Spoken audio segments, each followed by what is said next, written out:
टोपी से टाई तक लेके जाना है और कट्टे से टोपी से कलम तक, टाई तक और कट्टे से कलम तक ले जाना है। ये योगी सरकार की नीति है, बीजेपी लीडर का बयान है। कौन है वो? कौन बोले? योगी सरकार की नीति आने वाली है। टोपी से टाई? हाँ सर, टोपी से टाई तक। अच्छा। और कट्टे से कलम तक ले जाना है। अच्छा, पहले प्रधानमंत्री को टाई तो पहनाओ, टाई नहीं पहनते वो बेचारे, उनको टाई पहनो बोलो। और ये कट्टे की आप बात कर रहे हैं, आप कितने स्कूल खोले मुस्लिम माइनॉरिटी एरिया में? आप तो सो कॉल्ड गौरक्षक के जरिए टेररिज्म फैला रहे हैं, बगैर कानून को फॉलो करे घर तोड़ रहे हैं। आपका जो माइनॉरिटीज का बजट है कितना है बताओ आप? यूपी में है ही नहीं, सिर्फ बातें हैं, झूठ है, धोखा है। आपके पास एक एमएलए नहीं है, मुस्लिम एमएलए, आप टाई बनाने की बात कर रहे हैं। सर ये प्रयागराज में जो कुछ हुआ है उसके बारे में आप क्या कहना चाहेंगे?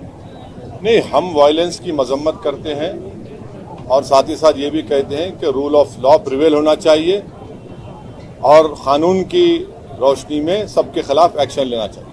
वहाँ पर जो बुलडोजर की कार्रवाई हुई सर, उसको कैसे देखते हैं? देखिए, रूल ऑफ लॉ प्रिंसिपल्स को फॉलो होना चाहिए। पिछले चुनाव में इलाहाबाद गए थे, इसी परिवार से ताल्लुक करने वाले लोग आपकी पार्टी से जुड़े थे, इसको कैसे देखते हैं? उनका वहाँ ताल्लुक अब नहीं है, वो अब चुनाव के दौरान में ही उन्होंने समाजवादी पार्टी का समर्थन किया था और फिर अब तो शायद दूसरी पार्टी में हो लोग।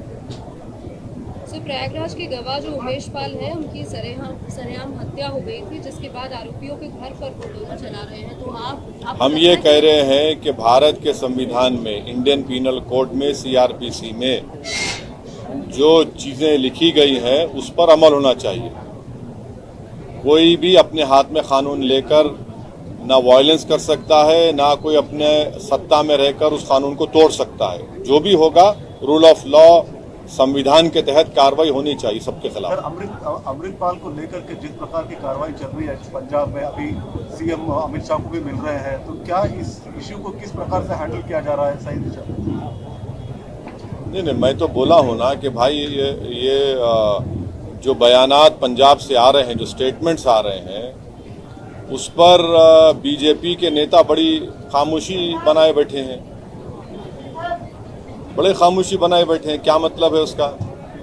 हमारा एक बॉर्डरिंग स्टेट है जहां पर आए दिन पाकिस्तान से ड्रोन के जरिए ड्रग्स और हथियार आते हैं, ये तो फैक्ट है, इससे कौन इनकार कर रहा है। मगर आप एक बॉर्डरिंग स्टेट में अगर इस तरह की बातें हो रही हैं तो ये बीजेपी खामोश क्यों है फिर इस पर?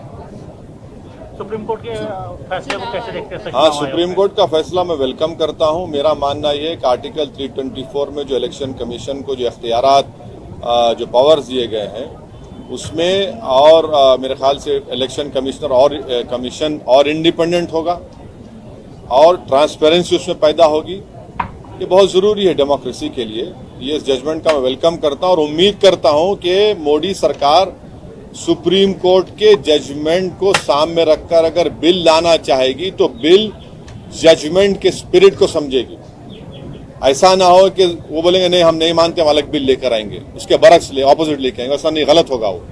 तो सुप्रीम कोर्ट का जजमेंट जो आया है हम उसका वेलकम करते। अडानी पर भी जांच का आदेश दिया है सर सुप्रीम कोर्ट ने, इस पूरे एपिसोड को कैसे देखते हैं? अब देखिए क्या होता है। वो कमेटी बनाई है उन्होंने, मैं पूरा जजमेंट पढ़ा नहीं हूँ, ये रास्ते में था तो थोड़ा पढ़ लिया था इलेक्शन कमीशन का। वो जजमेंट पढ़ूंगा तो जब कुछ बोल सकूंगा। सर उत्तर प्रदेश के हिसाब से अतीक अहमद का जो उमेश पाल का जो किस्सा चल रहा है अभी, अतीक, मैं अभी बोला हूं मैं इस बारे में कि हम हर किस्म के वायलेंस का कंडेम करते हैं, चाहे वो स्टेट स्पॉन्सर्ड वायलेंस हो या फिर कोई और माफिया करता हो। किसी को भी इख्तियार नहीं है किसी का जान लेने का। राइट टू लाइफ एक फंडामेंटल राइट है भारत के संविधान में। हालिया दिनों में देखा गया है सर कि बुलडोजर जो है मेन स्ट्रीम हो गया है। हैदराबाद में भी तेलंगाना के जो बीजेपी अध्यक्ष, उन्होंने बोला एक वारंगल के हादसे को लेकर के ताल्लुक से बोला कि बुलडोजर चलाया जाएगा, जो भी जब वो शासन में आएंगे तो बुलडोजर चलाया जाएगा, जो भी क्रिमिनल एक्टिविटी में इन्वॉल्व होता है।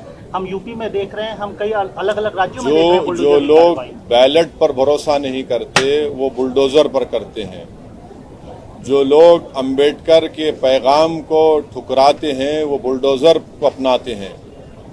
जो लोग संविधान को नहीं मानते वो लोग बुलडोज़र को इस्तेमाल करते हैं। जो लोग रूल ऑफ लॉ की ताकत को नहीं मानते वो बुलडोज़र के ज़रिए इन तमाम चीज़ों को बुलडोज करना चाहते हैं।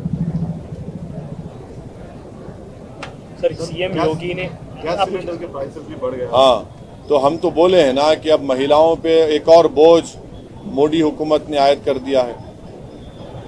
कहाँ से लाएंगे भाई इतना? जब यूपीए के ज़माने में जब गैस के सिलेंडर पेट्रोल में इजाफा होता तो पूरे बीजेपी के लोग गैस का सिलेंडर लेकर रोड पे आ जाते थे। अब आप पूरा एक जुल्म कर रहे हैं गरीबों के ऊपर।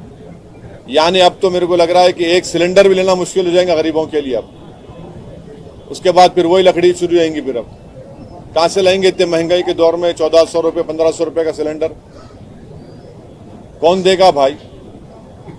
इकॉनमी नीचे जा रही है, तनख्वाहें कम हो रही हैं, नौकरियां नहीं मिल रही हैं। आप ऊपर से बर्डन पे बर्डन डाल रहे हैं गरीब आवाम के ऊपर बीजेपी की हुकूमत। चीन के विदेश मंत्री G20 के समिट के लिए यहाँ आए हैं सर। ये भी कहा जा रहा है कि हमारे विदेश मंत्री उनके विदेश मंत्रियों की बीच में मीटिंग भी होगी, उनके लिए रेड कार्पेट बिछाया जा रहा है। उनके आने से पहले मोदी सरकार ने अपनी कमजोरी का इजहार कर दिया, हथियार डाल दिए और देश को पैगाम दे दिया कि अब हम 2000 स्क्वायर किलोमीटर चीन से नहीं लेने वाले हैं, हम खो दिए उसको। वो तो भारत को छोटा कह दिया उन्होंने। भारत छोटा है क्या बताइए आप? भारत छोटा है, चीन बड़ा है। अरे भाई, भारत एक न्यूक्लियर पावर भी तो है। आप बिजनेसेस की बात करते हैं भाई, तो फिर ये ट्रेड इम्बैलेंस 44 बिलियन से 101 बिलियन कैसे हो गया 2015 से अब तक? आपकी गलत नीतियों की वजह से हुआ, गलत फैसलों की वजह से हुआ। मुझे जो मोदी कैबिनेट के एक्सटर्नल अफेयर्स के मिनिस्टर ने जो स्टेटमेंट दिया है कि हमारी इकोनॉमी छोटी है, वो बड़ी है, वो छोटा है। अरे छोटा बड़े का सवाल नहीं है, देश बड़ा होता है, देश के रहने वालों का दिल और जिगर बड़ा होता है। मोदी हुकूमत को अपनी फौज पर और देश की जनता पर भरोसा ही नहीं है। आप तो पहले से ही आप घुटने टेक दिए उनके सामने। आप बातचीत का समर्थन करते हैं? दोनों देशों के विदेश मंत्रियों की बातचीत होनी चाहिए, फॉरेन मिनिस्टर। अरे भाई, आप आने से पहले छोटा बड़ा कर दिए ना।